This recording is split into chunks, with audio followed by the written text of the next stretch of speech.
Good afternoon student.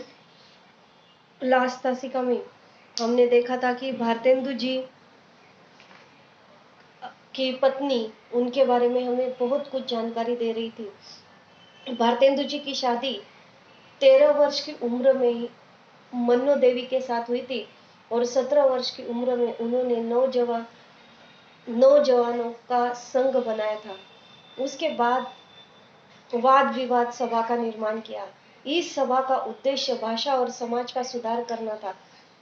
18 वर्ष की आयु में बनारस इंस्टीट्यूट ऑफ ब्रह्मामृत वार्षिक सभा के प्रधान सहायक वह बने थे। कवि वचन सुधा नामक पत्रिका। अभी यह प्रश्न आपको साहित्य पर आधारित प्रश्नों के उत्तर दीजिए, इसमें यह प्रश्न आपको आ सकता है। तो कवि वचन सुधा नामक पत्रिका का निर्माण उन्होंने किया। होम्योपैथिक चिकित्सालय निर्माण करके लोगों को मुफ्त इलाज किया और दवाएं भी मुफ्त में दी। यहाँ तक हम लोग आ चुके थे। तो भारतेंदु जी के काल में अंग्रेजी स्कूल थे, जिसका परिणाम लोग काले साहेब बनकर अपनों पर ही हुकूमत करते थे। इसलिए भारतेंदु जी ने हिंदी तथा अंग्रेजी पाठशालाओं का निर्माण किया, जिससे भारतीय संस्कृति भी पढ़ाई जाती थी, भारतीय संस्कृति भी सिखाई जाती थी।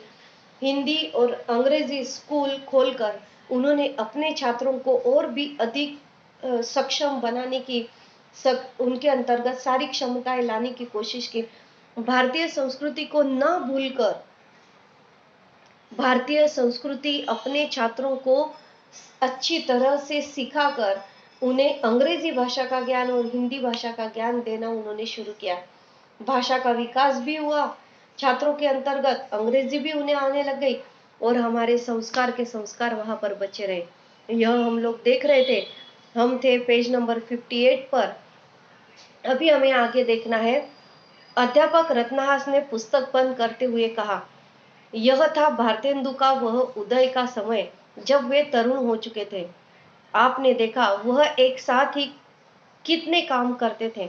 वे लेखक थे, पत्रकार थे और इसके अतिरिक्त समाज के दैनिक जीवन में उनकी कितनी दिलचस्पी थी। उस समय डिबेटिंग क्लब और योग मेस एसोसिएशन खोलकर यंग मेस एसोसिएशन खोलकर उन्होंने मूक हुए देश को वाणी और स्फूर्ति देने की चेष्टा की।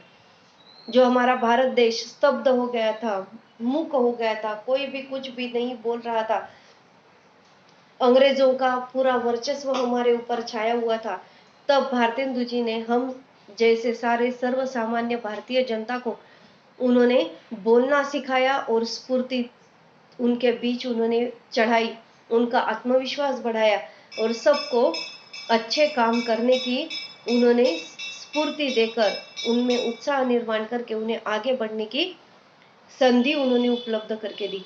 दवाखाना खोलते समय उनके मन में देश की गरीब जनता के प्रति वैसा ही प्रेम था जैसा विद्यार्थियों के प्रति था। 19 वर्ष की आयु में उनको महत्वपूर्ण व्यक्ति मान लिया गया था। इसी से उनकी मेधा स्पष्ट हो जाती है। अध्यापक रत्नहास ने कुछ पल रुककर पुस्तक उठाई और पढ़ने लगे। अभी अध्यापक रत्नहास जी ने पुस्तक उठाकर पढ़ना शुरू किया। अभी देखिए उस पुस्तक में क्या लिखा हुआ था। बाबू साहब की कैसी तबीयत है? ठीक नहीं है। बाबू साहब यानी भारतेंदु जी। मल्लिका मन ही मन कांप गई। भारतेंदु शैया पर पड़े थे, मलिन और रुग्ण हो चुके थे। इतना धाड़सी, आत्मविश्वास से काम करने वाले, अंग्रेजों के खिलाफ खड़े होकर अपने भारतीय बच्चों को, भारतीय विद्यार्थियों को मराठी और हिंदी का स्कूल खोलकर अपनी संस्कृति की पूरी पहचान अपने छात्रों को कराने वाले यह कट्टर देशभक्त कहलाते हैं। और वह आज शैया पर पड़े हुए थे, मलिन रुग्ण हो गए थे। मल्लिका ने देखा तो आंखें फटी रह गई। कहा गया वह चपल रूप, वह दबंग उत्साह, यही तो था जो उन्मत्त सा पंथों पर गा उठता था, जिसमें अहंकार नहीं था, किंतु जागरूक स्वामी रक्त बीज की भांति बार बार उठता था और जिसकी मुखरित चंचलता एक दिन काशी को गुंजाया करती थी, यही था वह कुलीन जो मनुष्य से प्रेम करना चाहता था, जानता था। मनुष्य से प्रेम करना, मनुष्यों की भलाई सोचना, सर्वसामान्य जनता को सभी बातें, सभी चीजें मिलनी चाहिए, यह सोचने वाले भारतेंदु जी बहुत ही महत्वपूर्ण माने गए थे। वही था वह धनी जो उन्मुक्त हाथों से अपने वैभव को दारिद्र्य का आंचल भरने के लिए लुटाया करता था। भारतेंदु जी ने अपने पास कुछ भी नहीं रखा था, जो कि उनके पास पीढ़ी परंपरागत आई हुई सारी जो धन दौलत थी, जितना हमें लगता है उतना रखकर बाकी सब वह गरीबों में बांटना उन्हें बहुत अच्छा लगता था। वह भक्त था, वैष्णव था और उसमें जीवन का सहज गर्व था। वह इतना प्रचंड था कि अपना उसने अपना महत्व विदेशियों के अधिकार को भी मनवा दिया था। वह निर्भीक व्यक्ति देश में सुधार करता घूमता था। उसने अतीत के भव्य गौरव का स्वप्न साकार कर दिया था। उसके प्रेम गीतों ने सारे भारत को ढक दिया था। यही था वह जो अपनी खाल बेचने को तैयार था, परंतु याचक से यह नहीं कह सकता था। मल्लिका को वाद्य ध्वनियों में घूमते भारतेंदु का रूप याद आया। सारी रात्रि कविता की बातें करते निकल जाती थी, परंतु उस व्यक्ति ने कभी छोटी बात नहीं की, जैसे वह किसी निम्न कोटि की बात के लिए नहीं जन्मा था। कभी भी छोटी बातें उन्हें पसंद नहीं थी, छोटी बातें वह कभी भी करते नहीं थे। सब बड़ी बातें और अच्छी बातें करना उन्हें वह करते थे, और वह भी अपने खुद के बलबूते पर करना चाहते थे। कोई उनका साथ दे या ना दे, वह निडरता से आगे बढ़ते थे। कभी छोटी बात नहीं की, जैसे वह किसी निम्न कोटि की बात के लिए जन्मे ही नहीं थे। राजा महाराजा पंडित सब ने उसे भारतेंदु कहा था। क्यों? क्योंकि वह नेता था। उन्होंने साहित्य, धर्म, देश, दारिद्र्य मोचन और कला और अपमानितता नारी के उद्धार के लिए अपना सर्वस्व न्यौछावर कर दिया था। क्या वह मनुष्य था? और आज इतने सारे काम करने वाले भारतेंदु जी, हमारे समाज कार्य के लिए खुद को न्यौछावर करने वाले भारतेंदु जी आज कैसे हो गए हैं? और आज वह मलिन सा पड़ा है, किंतु उसके नेत्रों में वही चमक है। क्षीणकाय हो जाने पर भी ओठों पर अभी वही क्षमा भरी आशुतोष और अपराजित मुस्कुराहट है। मल्लिका चिल्ला पड़ी, स्वामी, और दारुण वेदना से भारतेंदु के पांव पकड़कर फुट फुट कर रोने लगी। अध्यापक रत्नहास ने देखा, लोगों की आंखें गीली हो गई थी। उसने कहा, और उसके बाद? किंतु एक व्यक्ति उठकर खड़ा हुआ। उसने धीरे से कहा, उसके बाद सब जानते हैं अध्यापक महोदय।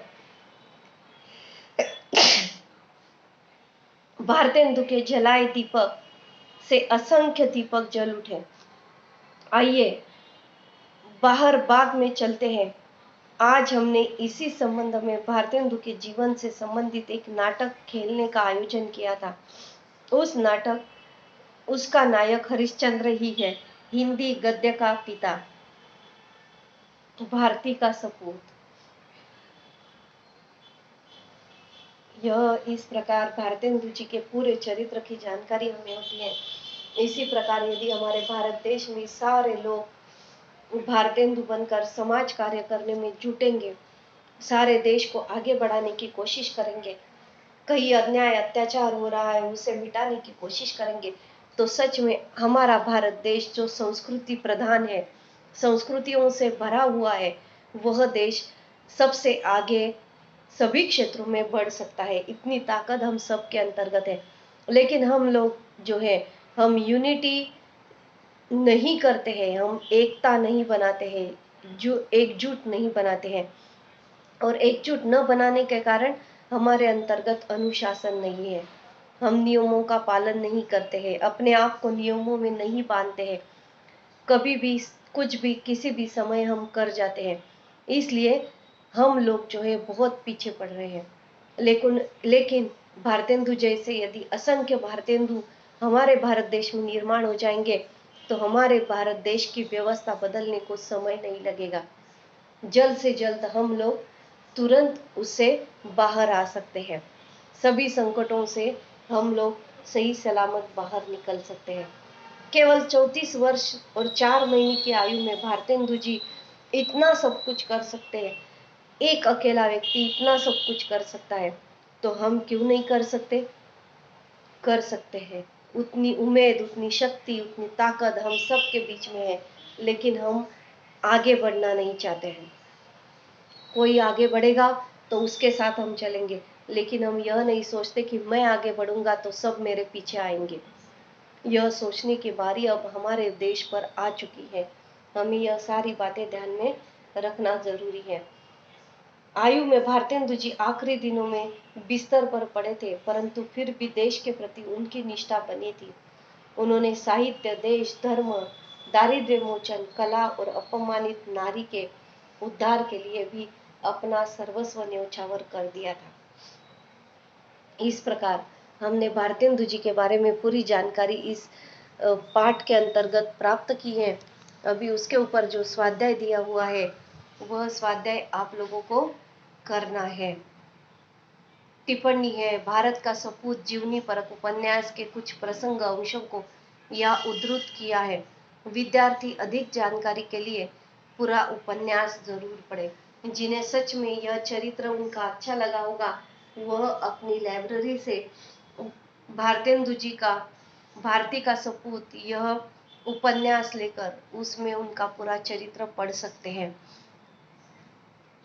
आप क्यों ऐसों के लिए सिर खपाते हैं?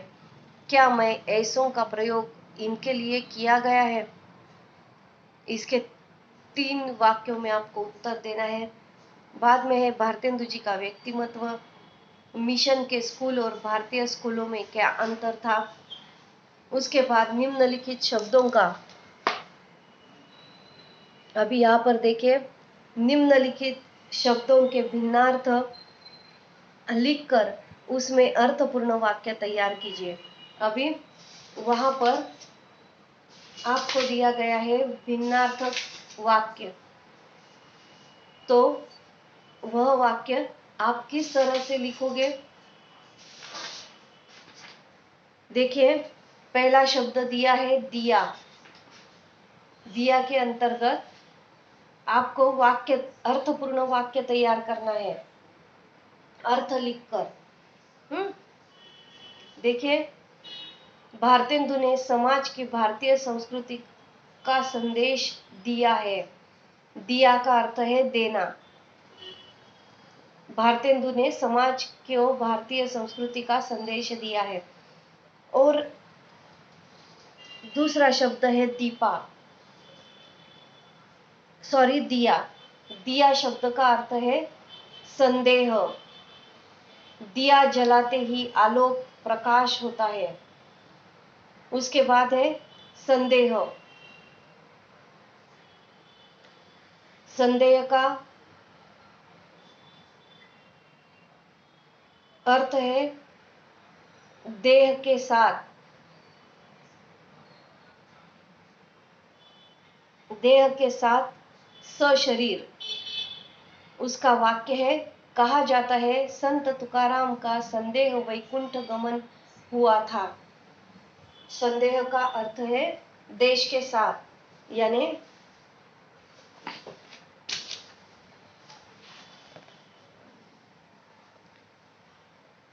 पहला था सदेह। सदेह यानी देह के साथ, शरीर के साथ, सशरीर। कहा जाता है संत तुकाराम का सदेह वैकुंठ गमन हुआ था। संदेह दूसरा शब्द है। संदेह यानी शंका। अच्छे इंसान पर संदेह करना बुरी बात है। अच्छे व्यक्ति पर कभी भी शंका नहीं लेनी चाहिए। जलज, जलज यानी जल में जन्मा कमल, जलज यानी जल में जन्मा कमल, कमल का फूल जल में ही खिलता है, कीचड़ में जलज खिलते हैं। जलद, जलद यानी बादल, आकाश में जलद छाए हुए थे। अपत्य यानी संतान, दो अपत्य के बजाय आज एक अपत्य ही पर्याप्त है। अपथ्य, अहितकर, अपथ्य भोजन से दूर रहना चाहिए। उद्दाम यानी निरंकुश, आज की पीढ़ी उद्दाम हो रही है। उद्यम यानी उद्योग, पुरुषार्थ, उद्यम से वर्तमान और भविष्य दोनों में अच्छा परिवर्तन आ जाता है। यहाँ पर यह व्याकरण दिया हुआ है। उसके बाद है अभिव्यक्ति, प्रश्नों के उत्तर, पाठ पर आधारित लघुत्तरी प्रश्न और साहित्य से संबंधित प्रश्न। तो यह सारा स्वाध्याय आपको लिख कर रखना है। मैंने अभी यहाँ पर सभी शब्दों के अर्थ बताकर वाक्य में प्रयोग आप लोगों को बताए हुए हैं। ठीक है, तो यहाँ पर हमारा यह लेसन कंप्लीट होता है। स्वाध्याय आपको लिख कर रखना है। नेक्स्ट लेक्चर में आपको मैं अभी व्याकरण का थोड़ा सा हिस्सा बताने वाली हूँ। ठीक है, थैंक यू सो मच।